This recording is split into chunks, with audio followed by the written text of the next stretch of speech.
Magandang araw sa inyong lahat. Western kaya pa. Ako po si Ma'am Joy Asim of Abat Elementary School. Pasko sa panahon ng pandemya. Pasko na naman.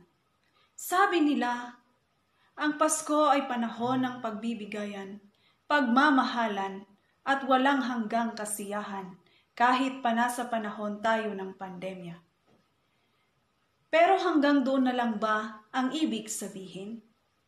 Pasko na naman, at sa tingin ko ay kailangan nating alalahanin ang ibig iparating.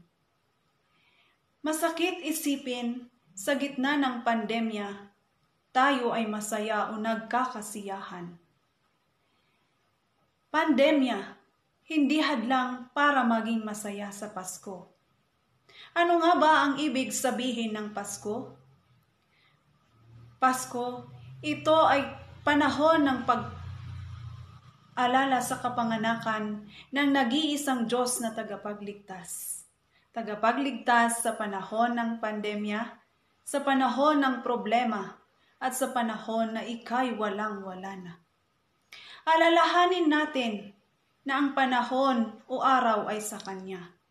Hindi lamang ito isang tradisyon na ginagawa o ipinagdiriwang, kundi ito ay pagpapaalala ng kapanganakan ng tagapagligtas ng ating buhay, ng iyong buhay at ng buhay ng lahat.